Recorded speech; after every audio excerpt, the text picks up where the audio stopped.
बयखौबो आंनि बे YouTube चेनेलाव बरायनाय जाबाय। दिनै आं आंनि बे चेनेलखौ मोजां मोनग्रा बयनिसिमबो मोनसे सोलोंथायारि भिडिअ लानानै फैदों।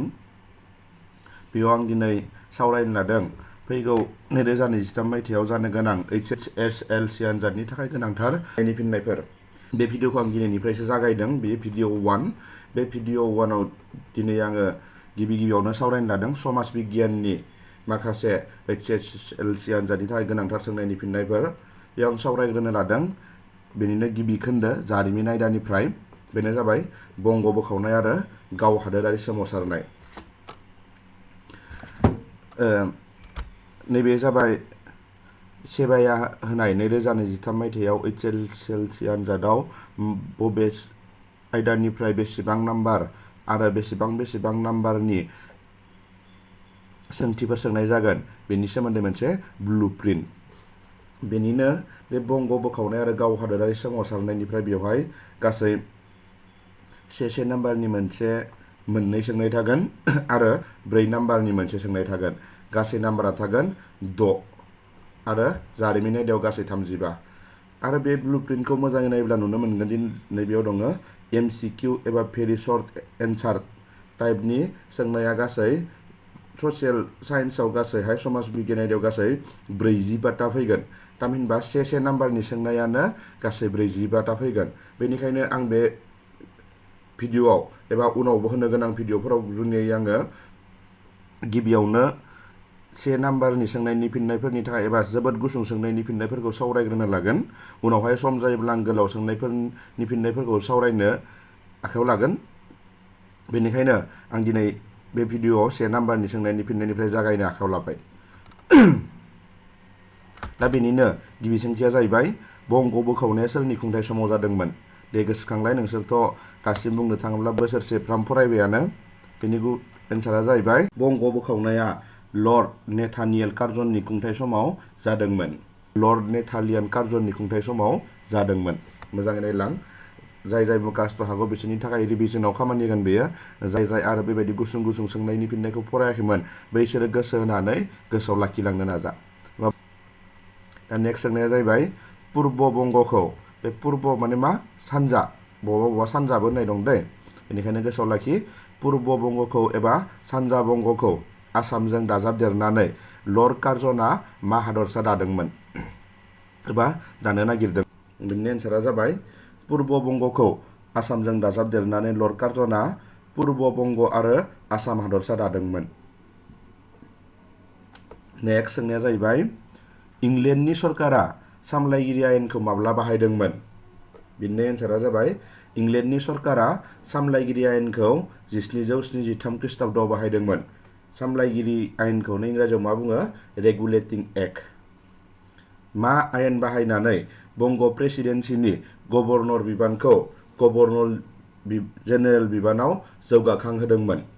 बिनि एन्सारा जाबाय सामलायगिरि आयेन 1773 ख्रीष्टाब्दआव बाहायदोंमोन। बेखौ बाहायनानै बंग प्रेसिडेन्सिनि गभर्नर बिबानखौ गभर्नर जेनेरेल बिबानाव जौगाखांहोदोंमोन। आसाम हादरसाखौ माब्ला दानाय जादोंमोन? आसाम थामहिनबा दानि जोंनि जाय आसाम हादरसा बेखौ माब्ला दादोंमोननो? बेनि एन्सारानो जाहैबाय आसाम हादरसाखौ 1874 ख्रीष्ट जौथाइनि 7 फेब्रुवारि खालि दानाय जादोंमोन। नेक्स्ट गोदानै दाजानाय आसाम हादरसानि गाहाय खुंगिरिया सोरमोन? दासो बुंदों नङा होमबा? आसाम हादरसाखौ माब्ला दादोंमोन होनदों? 1874 ख्रीष्टाब्दनि 7 फेब्रुवारि खालि। बै खालि आसामखौ दाखांनायनि उनाव आसाम हादरसानि गाहाय खुंगिरिया सोरमोननो? गोदानै दाजानाय आसाम हादरसानि गाहाय खुंगिरिया जादोंमोन कर्नेल R.H. किटिन्स। नेक्स्ट सोंनाया जाहैबाय बंग बोखावनाया माब्ला जादोंमोन? नि एन्सारा जाहैबाय बंग बोखावनाया 1902 ख्रीष्टाब्दआव जादोंमोन। नेक्स्ट बंग बोखावनायाव सोर सानै इंराज खुंगिरिया लर्ड कार्जनखौ जर'खायै मदद होदोंमोन? बंग बोखावनायखौ सोर खालामदोंमोन होनदों? लर्ड कार्जनआ। बे लर्ड कार्जनखौनो बंग बोखावनाय आरोबाव सानै इंराज खुंगिरिया मदद होदोंमोननो। बै मदद होनाय सानै इंराज खुंगिरिया सोरमोननो? बंग बोखावनायाव लर्ड कार्जनखौ जर'खायै मदद होनाय सानै इंराज खुंगिरिफोरा जाबाय सोरमोन होनदों? मध्य प्रदेशनि गाहाय खुंगिरि एन्ड्रिउ फ्रेजार आरो आसामनि गाहाय खुंगिरि बेमफिल फुलार। नेक्स्ट एन्ड्रिउ फ्रेजारआ माब्ला बंग' हादरसानि लेफ्टेनेन्ट गभर्नरनि बिबान लादोंमोन? होमबा मेन गभर्नरआ सोरमोन? Lord Curzon. बेजों लोगोसेनो एसिस्टेन्ट हिसाबै एन्ड्रिउ फ्रेजारआ बंग' हादरसानि मा होनो लेफ्टेनेन्ट गभर्नरनि बिबान लादोंमोननो माब्ला? 1903 ख्रीष्टाब्दआव। एन्ड्रिउ फ्रेजारआ 1903 ख्रीष्टाब्दआव बंग' हादरसानि लेफ्टेनेन्ट गभर्नरनि बिबान लादोंमोन। नेक्स्ट, एन्ड्रिउ फ्रेजारआ सोरनि होनाय सुबुरुनखौ एसे सोलाय सोल' खालामनानै बंग' बोखावनायनि सानथांखिखौ खालामदोंमोन? बेनि एन्सारा जाबाय एन्ड्रिउ फ्रेजारआ उइलियाम इ वार्डआ होनाय सुबुरुनखौ एसे सोलाय सोल' खालामनानै बंग' बोखावनायनि सानथांखि खालामदोंमोन। हाबार्ड रिजलिआ सोरमोन? हाबार्ड रिजलिआ सोरमोननो? हाबार्ड रिजलिआ जाबाय भारत सरकारनि गाव हादोरारि नेहाथारिमोननो। नेक्स्ट, रिजलि पेपार बुङोब्ला मा बुजियो? बे मोनसे गोनांथार सोंनाय। 1903 ख्रीष्टाब्दआव लन्दननि सरकारा बंग' बोखावनायनि सानथांखिखौ नाजावनायनि उनाव बेखौ भारतआव ओनसोलारि दाफिननायनि सोमोन्दै रेबसुं मुङै मिथिनाय जायोनो। बे थांखिखौ भारतनि नेहाथारि रिजलिआ 6 डिसेम्बराव फोसावनायनि उनाव बेखौनो रिजलि पेपार मुङै मिथिनाय जायो। थामहिनबा मा होनदों? 1903 मायथाइयाव मा खालामदोंमोननो?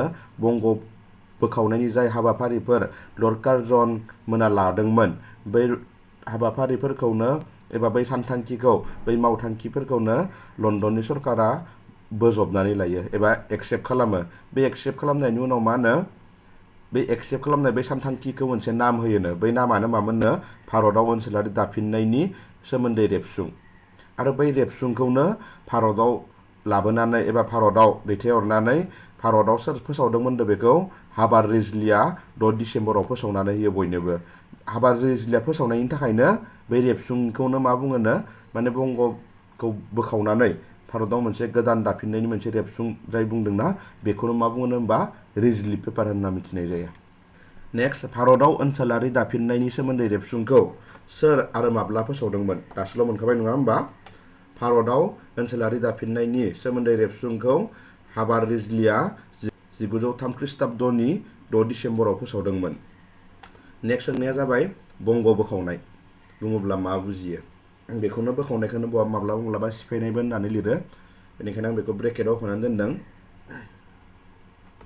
बंग' हादरसाखौ खावनै खालामनाय आरो खोन्दो 1 नि माखासेखौ आसामजों दाजाबदेरनायनि मावफारिखौनो जारिमिनाव बंग' बोखावनाय होनना मिथिनाय जायोनो। मा खालामनो नागिरदोंमोन होनदों? लर्ड कार्जनआ बंग'खौ बोखावनानै खावनै खालामनो नागिरदोंमोन आरो माखासेयाथ' बंग' हिसाबैनो थाखाबाय खावसे बाहागोआ। बिनिनो खावसे बाहागोखौ बोखावनानै सोरदो हरफानो नागिरदोंमोन होनदों? आसामजों दाजाबदेरफानो नागिरदोंमोन। आरो आसामजों दाजाबदेरनानै मा नाम होनदों? दसेल' आगोलाव मोनबोखांबाय, सानजा बंग' आरो आसाम मुं दोननो नागिरदोंमोन होनदोंनो। बै खामानिखौनो मा होनो? लर्ड कार्जन मावनो नागिरनाय बै खामानिखौनो मा होनदों? बंग' बोखावनाय होनना मिथिनाय जायोनो। होमबा एन्सारा मा? बंग' हादरसाखौ खावनै खालामनाय आरो खोन्दो 1 नि माखासेखौ आसामजों दाजाबदेरनायनि मावफारिखौनो जारिमिनाव बंग' बोखावनाय होनना मिथिनाय जायो। नेक्स्ट सोंनाया, खौसे बंग'आ मोनसे गेदेर गोहो, खावनै खालामनाया गेदेर बंग' गोहोखौ बोफाय बोसि सिलिंखार खालामगोन। बे बाथ्राया सोरनि लाइजामाव बेरखांदोंमोन? खौसे बंग'आ मोनसे गेदेर गोहो, खावनै खालामनाया गेदेर बंग' गोहोखौ बोफाय बोसि सिलिंखार खालामगोन। बे बाथ्राया भारतनि नेहाथारि हाबार्ड रिजलिआ लर्ड कार्जननिसिम लिरनाय लाइजामाव बेरखांदोंमोन। नेक्स्ट, बंग' बोखावनायनि गुबै थांखिया मामोन? माने थामहिनबा बंग'खौ मानो बोखावनो नागिरदोंमोन लर्ड कार्जनआ? बेनि एन्सारा जाहैबाय बंग' बोखावनायनि गुबै थांखिया जाबाय हिन्दु मुसलमाननि गेजेराव खौसेथि सिफायनानै होनाय। नेक्स्ट, लर्ड कार्जननि बंग' बोखावनायनि मावथांखिया मोनबैसे खलबारिमोन बा मोनबैसे खलबाव बंग' बोखावनायखौ मावफुंनो नागिरदोंमोन? बेनि एन्सारानो जाबाय लर्ड कार्जनआ फोसावनाय बंग' बोखावनायनि मावथांखिया 4 खलबारिमोन। बंग' बोखावनायनि बिथांखिखौ माब्ला सरकारि महरै फोसावदोंमोन? बेनि एन्सारा जाहैबाय बंग' बोखावनायनि बिथांखिखौ 1905 मायथाइनि 1 सेप्तेम्बराव सरकारि महरै फोसावदोंमोन। नेक्स्ट कुइसन, लर्ड कार्जनआ फोसावनाय बंग' बोखावनायनि 4 खलबारि मावथांखि बायदियै आसामनि राजथावनिखौ बबेनिफ्राय बबेसिम लांनो नागिरदोंमोन? एन्सारा जाबाय लर्ड कार्जनआ फोसावनाय बंग' बोखावनायनि 4 खलबारि मावथांखि बायदियै आसामनि राजथावनिखौ शिलंनिफ्राय ढाकासिम लांनो नागिरदोंमोन। दा बेयाव मोनसे गोसोआव लाखिनो गोनां बाथ्राया जाहैबाय जों बयबो मिथिगौदि आसामनि राजथावनिया दायो मा दिसपुर। बे आसामनि राजथावनिया आगोलाव दिसपुर नङामोन, आगोलाव शिलंसोमोन। शिलंनिफ्राय दिसपुरसिम 1973 मायथाइयावसो आसामनि राजथावनिखौ सोलायनानै लाबोनाय जायो। आरो बै समाव शिलं जेब्ला बंग बोखावनाय खालामनो नागिरदोंमोन, लर्ड कार्जनआ आसामनि राजथावनिखौ शिलंनिफ्राय ढाकासिम लांनो नागिरदोंमोन। नोंसोर मिथिखागौ जानांगौ ढाकाया दा मा बांलादेश हादोरनि राजथावनि। नेक्स्ट सोंनाय, बंगखौ बोखावनानै दानो लानाय सानजा बंग आरो आसाम हादरसानि सुबुं अनजिमाया बेसेबांमोन?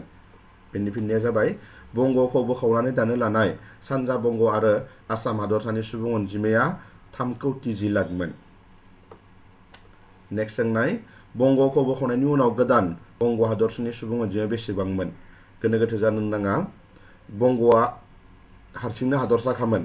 बे बंग हादरसाखौनो गुवारद्राय होननानै लर्ड कार्जनआ बोखावनानै खावनै खालामनो नागिरदोंमोन आरो खावसे बाहागोखौ बंग नामखौनो दोनफिनगौमोन आरो बेनो खावसे बोखावना जाय आद्रा बाहागो बेखौ आसामजों दाजाबदेरनानै सानजा बंग आरो आसाम दानो नागिरदोंमोन। बेनिनो जाय बाहागोखौ बंग हादरसा मुङैनो दोनगोन बैनि सुबुं अनजिमाया बेसेबांमोन होननानै सोंदों। बंगखौ बोखावनायनि उनाव गोदान बंग हादरसानि सुबुं अनजिमाया 5,20 लाखमोन। दिनैनि भिडिअ आङो बेखिनियावनो दोनथ'बाय। बेयो बंग बोखावनायनि खावसेल' बाहागोनि सोंनायनि फिननायफोर, आद्रा थानायखौ उननि भिडिअ आं लाबोलायगोन।